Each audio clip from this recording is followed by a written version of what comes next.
Literaturi bilbidea egiteko parada ematen du Varsoviako merkatuko plazak baita ere. Adibidez, horratzean ikusten duzuen eraikin arrosa hori, Adam Makievik literatur museoa da. Eta bertan gordetzen dira, gaur egungo Poloniako literaturaren obra handienetakoak. Hemen, eskumara daukazuen hau, Saba deitzen da. Saba da Lamia, eta Lamia hau Kopenhagen dagoen Lami horren aizpadak. Kondairak dio, biak ibaian zehar etorri zirela, bestea han geratu zala, Kopenhagen geratu zala, eta Varsoviara arte etorri zala Saba. Zergatik eta nekazariak laguntzeko. Horregatik ditu armarria eta espata. Varsoviara heldu eta lehen inpresioetakoak hiriak duen energia eta kultura arrastoa izan dira. Zientzialariak, musikariak, idazleak, izen handiak eman ditu herrialdeak. Historia handiko hiri gazte eta kosmopolita da. Hiriaren zati berriak eta zahar berrituak bat egiten duten lekuan hartu gaitu Aitor Arruza deustuarra. Egunon, ongi etorria nik ezin dizut eman, zuk eman behar diguzu. Ongi etorria nik bai, ongi etorria Varsoviara. Oso ondo hartu gaitu, Varsoviak. Bai, gaur bai, guraldi ederra dekogu. Zergatik elkartu gara hemen? Justu leku honetan dagoelako Varsoviako sarrera zaharrenetariko bat. Hemen bereizten zen Varsovia zaharra eta Varsovia berria, ezta? Naiz eta ere bai, orain alde zaharra izan. Baina era berean Varsovia zaharra, Varsovia berria ere, bada. Erabat zahar berrituta dagoelako. Bai, esan dezakegu Europako alde zaharrik berriena, edo gazteena dala. Horrek ere bai, ez dakit bere sarman boten dio. Baina harima ez dakit pizka, ez dakit gaztea deko. Ez dakit, asko sufritu dauen hiri bat da, baina horregatik bizigura dauen hiria da. Ez dakit, energia bat nabaritu egiten da.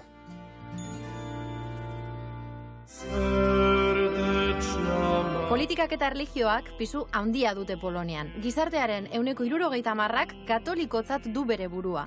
Gobernuaren agintea alderdi eskuindar eta ultraeskuindarraren artean txandakatu dute azken urteetan. Politikoki, saiatzen baldin bagara Polonian gertatzen dena ulertzen nolabait, ezin dugu gure esker eta eskuinaren arteko borroka edo lehia horretan ulertu ez? Hemen ez dago eskerra eskuina guk ulertzen dugun moduan. Adibidez, eskerra ia ez da existitzen. Ez dago parlamentuan, ez da sartzen, ez dago ertzen, ez da euneko bat be. Ez dauka representaziorik. Ez dauka representaziorik. Bi alderdi nagusiak eskuinekoak dira. Adibidez, emakumeen kontra dauzela, abortu ultrakatolikoa, nazionalistak, Europar Batasunaren kontra, hori alde batetik, baina gero, berein politikak nahiko eskertiarrak izaten dira. Ekonomia kontuetan. Ez dakit, pizkat populistak, ez da, adibidez, seme bakoitzagatik, 500 zuotik emoten dizkizute, 125 euro gutxi gora bera, eta horrek saltzen dau. Eta oposizioan dauzenak, direz, ez da, aurrerako jagoak kontu horietan, abortu kontuetan, feminismoan, baina gero liberalak dira, ekonomikoki. Bai. Eta, klaro, guztia, ez dakite... Uztartzeko saia izan daiteke. Bai, ez dakite, nik adibidez ez dakit nori boska emango niok. 2008ko urriaz geroztik, emakumeen aldarriek hartu dituzte Varsoviako kaleak. Abortuaren legea are gehiago zorroztea izan da gobernuaren erabakia. Kasik ilegala da eta hautsak arrotu ditu erabakiak. Borroka feminista kalean dago. Topatu ditugu, hemengo kaleetan zehar ibiltzen, aldezar honetan, historiko honetan batez ere, oso garbiak direla edifizioak, eraikinak, baina batzuetan badirela halako pintada batzuk. Abortuaren inguruan pentsatzen dut, zer ulertuari izan dugunez. Hori da, duela urte batzuetako ona daukagun erronka sozialik latzena. Manifestazioak ikaragarriak izan dira, kontramanifestazioak ere bai, ultren aldetik, eta pintadetan ikusi aldo zutenez, eta baita ere lehioetan, lehio askotan, kartelak dauz emakumen borroka hori defendatzen edo, horrako tximista gorri batzuk. Horiek ere hori esan nahi dute borroka horren parte dira. Emakumen borrokaen simbola. Strike Kobiet ipintzen dago, hori da emakumen greba, emakumen borroka.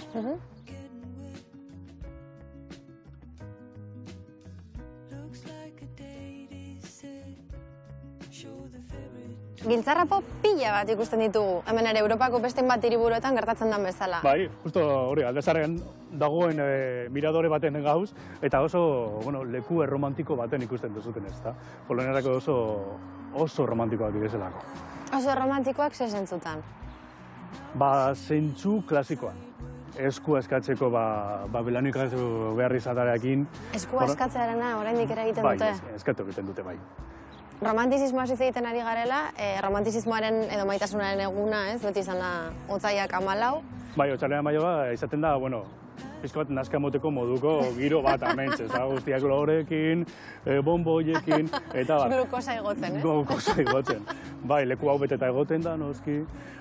Baina, arrara bat bada ere, baita ere, poloniarrentzako, martxoak 8 ere bai, nahiko egune romantikoa da. Bai, Bai, guretzako, ni horra etorri ditzenean, beti denik, martxoak 8 da, emakume borrokalarian, emakume langilaren eguna, ezta? Eta hemen ez, hemen egun horretan ospatzen da emakumearen eguna. Feminismoarekin lotuta ez? Feminitatearekin. Feminitatearekin lotutako ospakizun bat. Zer egiten dute? Zer egin dezakete horrelako egun batean? Hori, San Valentin, bi. Ikusten dugu, Ibaiaz bestalde ere badagoena, Varsoviaren beste zati bat. Benetazko Varsovia esango dugu, ez da? Autentikoena? Autentikoena, ez da? Guzti hau, alde hau guztiz zuntzitu da, gerratu zen, bigarren Gerra Mundialean, eta hangoa, segun moduan gerratu zen.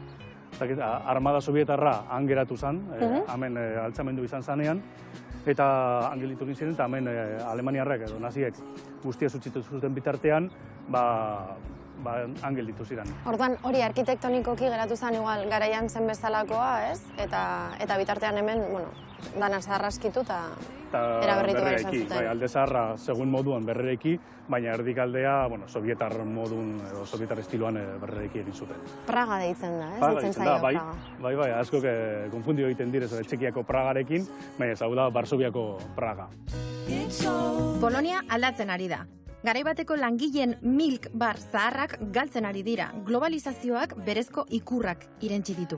Kafe baterako eten alditxoa egin dugu, Roberto Beninik La Vita e Bella filma grabatu zuen hiriko izkina batean. Horrelako toki eder batean eta frankizia batera jun behar, ez? Tamaleza Varsovien gero eta gaurrako gehiago da. Antzineko tabernak itxi eta frankizia zabaldu. Eta horrelako lekutan, ni inoiz ez nazartzen. 20 urte atzera, Varsoviako Unibertsitatean Euskara irakasle hasi zen Aitor Arruza. Gaur egun, gaztelania eta historia klaseak ere ematen ditu. Pasio handiz kontatu digu bere lanaren nondik norakoak. Varsoviako Unibertsitateko kampus nagusian, edo kampus zaharrean gaude, eta hemen gau gure fakultatea. Unibertsitate publikoa da. Unibertsitate publikoa da. Eta hemen unibertsitate publikoek, pribatuek baino askoz be fama hobea dekote. Unibertsitate publikoa da, balio dauena da. Eta pribatua orduan ordaintzen baduzu titula deko. Horren fama deko behintzat. Eta nire lantokia defendatuko dut. Nolakoak dira ikasleak? Kompetentzia handia da goren artean? Bai, poloniarrak orokorrean oso, oso konstienteak dira aurrera egin behar dabela beraien kabuz. Baina oso serio tratatzen dabe egiten dabena. Klaseak izaten dira magistralak, da berai zerbait eman eta gero beraiek euren kabuz lan handia egin behar dute? Gaiaren arabera, adibidez euskera edo gaztelaniera, nik ematen ditudenak, nahiko saiatzen gara nahiko komunikatiboa izatea.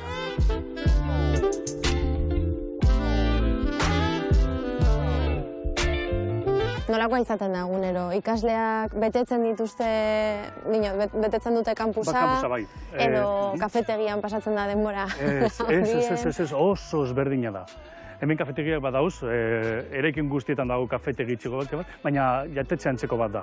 Ez da batere erakargarria. Ez da alkohol izaltzen. Orduan zer, ikasleak zertarako etorriko dira. Eta gero hemen dakogun sisteman pizka eta raroa da, baina klasetara joatea derrigorrezkoa da. Euskal sortzaileak aurrez aurre ezagutzea da euskarara hurbildu ahal izateko modu bat. Etxepare Euskal Institutuaren eskutik Mikel Urdangarin, Miren Arbaiza, Joseba Belenuar edota Iratxe Fresneda gonbidatu izan ditu Arruzak Varsoviako Unibertsitatera urteetan zehar. Musika aldetik, Peñaldo Soskorri edo Maurizio Aldeturriaga, Pandero Jorea, edo asko gustatu zitzaien Sabio Bandini, adibidez. Baitu? Sabio Bandini, ipini nien, zerbait berria, Ezalako eta ikaragarri gustatu zitzaien. Literaturan adibidez, ze ikasten dute edo nondik ikasten dira irakurtzen edo ezagutzen? Ezagutzen. Saiatzen gara gaur egungo literatura zer gertatzen den erakusten, ezta? Euskal literatura gauza bizia dela. Euskal kultura, euskal hizkuntza guztia gaur egun uste dut dagoela momenturik onenean. Iban Zaldua eta Edoi Etxarte izan genituen duela 2 aste online kongresu baten, Eider Rodríguez egon zan duela 3 urte, Arkaitz Kano. Varsovian deigarriak dira hegaztiak. Edozein txokotan topatu daitezke, beti erne eta beti gertu. Kolore eta tamaina handikoak dira, lumadunak. Unibertsitate ondoko parkean etena egingo dugu Aitor Arruzarekin. 23 urtez bizi du Polonia, aldaketa historiko handiak ezagutu ditu. Nolakoa zen duela 23 urteko Varsovia hori, 22 urte zituen persona baten begietatik? Pentsatu, beste mundua zan. Kieslowskiren filme baten sartzea bezalakoa. Grisa, pizk bat depresiboa, kaletik auto arraroak, trabantak, polski fietero, maluk deitzen direzenak, polonesak, horrako, ez dakit. 20 urte atzera pauso bat emotea bezalakoa zan. Ez zegoen tabernarik, ez zegoen dendarik, hango gazteak ere bai jantzita bat zeuden horrako kolori ilunekin. Beraz, nahiko kontraste handia izan zen niretzako eta, liluatu egin ninduen. Ni heldu nintzenean, 22 urtegaz, lagun batekin, arratsaldeko 6etan heldu ginen aeroportura. Eta, gure lagunekin elkartu ginen eta esan genuen, zer egingo dugu? Gu. Zerbait hartzera joan, ez? Bai, zerbait hartzera joan. Garagardo bat hartzera. Taberna bat zegoen. Hemen erdia aldean. Eta izten ari ziren. 8etan? 8etan, izten ari ziren. Eta zen, ez da zer gertatzen. Beste batera? Ez dago. Ez zenuten beste tabernarik topatu? Argi dago maite duzula Varsovia, eta Varsoviarak ere maitasuna ekarri zintuen. Bai, nire historia, Varsoviako historia ez da, nahiko arrunta da. Euskal Herriko Bilboko mutil normal bat nintzen, eta behin nire lehengusinak esan zidan, Aitor, nire mutil lagunak atzera indau eta nik horrako kanpamendu batera joan gura neuen berarekin, eta ja ordainduta genuen, zergatik ez zara etortzen bere lekuan. Lan kanpamendu batera. Lan kanpamendu batera. Herriosara, dinosauruen aztarnak garbitzen. Antze. Bai, horrako hiltze bategaz gentzen eta garbitzen, eta konserbatzen. Eta ara heldu nintzenean, Poloniar neska bat ezagutu nuen, eta gero bera itzuli egin zen, eta ni etorri nintzen lehenengo aldiz, bera bizitatzera urrengo aste santuan. Eta mundu honekan topo egin nuen, mundu arraro batekin, non ezin zen ez da kafetxo bat hartu ere, ez egorako kafe esnerik, kafe turkiarra bakarrik. Gordina, potoloa? Zan kafe normala, irakitu botata eta guztia hautsez beteta. Ordan joan etorrian egon zinen urte batzuk, ez? Urte batzuk, bai. Unibertsitate ikasketa horiek amaitzeko. Eta gero ja behin amaitu zenuela, argi izan zenuen, zu zinela Varsoviara zetorrena. Bai. Oso argi nuen. Eta aurkitu nuen Varsovian, ez dakit, zu zeu izateko aukerak dauzela, ez da? Hemen, edozinek egin dezake, sentitzen dut edozinek egin dezakela gure dauena. Garatu dituela nahi dituen zaletasunak, inork ez dakit, barrerik egin gabe, adibidez. Zuk irakasten dituzu hizkuntzak, baina zuk nola ikasi zenuen poloniera, hitz egiten duzu? Polonieraz hitz egiten dut, bai.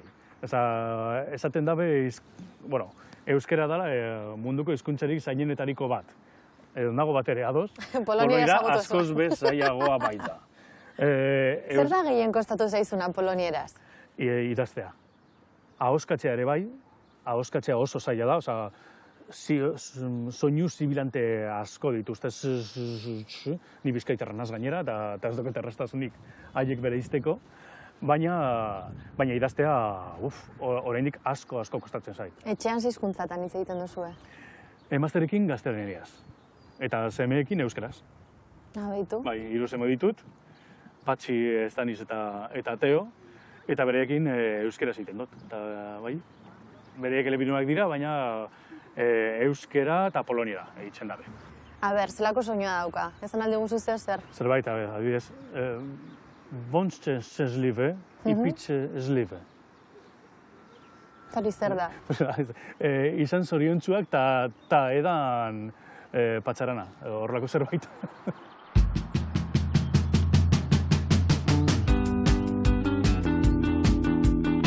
Varsoviako Unibertsitateko liburutegian gaude. Hemen topatu dugu Kriston Galeria polita, poster pila batekin. Publizitateko kartelak daude, eta beste batzuetan pelikuletako posterrak dira, baina zergatik dira bereziak, baina zuzen ere, kanpotik etortzen ziren kartelak aldatu egiten zituzten, eta Poloniako artistek berregin. Horregatik topatu alditugu adibidez Star Wars edo ET bezalako pelikulen kartelak, ez aldatuta, baizik eta beste ikuspuntu batetik begiratuta eta egindak. Poster bat aukeratu beharko ganu, hau eramango nuke, nire nebarentzat, nire nebak ete maite zuelako, niri beldurra handia ematen zian bitartean, jakin dezala zenbat urteetan martirizatu izan ninduen pelikula hau ikusten. Posible da, bere posterrak erostea, munduko edozein tokitan zaudela? Można kupić całego świata, można kupić te plakaty. Tak, strona internetowa. W internecie są. Egin daiteke, egin daiteke. Eta beraiek bidaltzen dabe.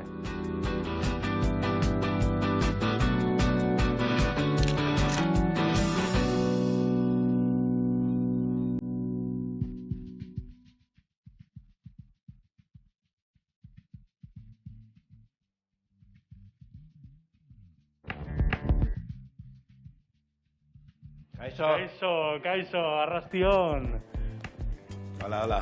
Zer moduz, Chris? Hola. Nolakoa da hemengo zerbeza? Poloniako zerbeza, nire ustez, nik edan doan zerbezarik onena. Eskerrik asko. Barkatu, baina kenduko nahiz hemen erditik, justo hemen Polonia esaten dago hau sortezarra ekartzen dagoela. Hemen ezertzen bazara, ezarako eskonduko.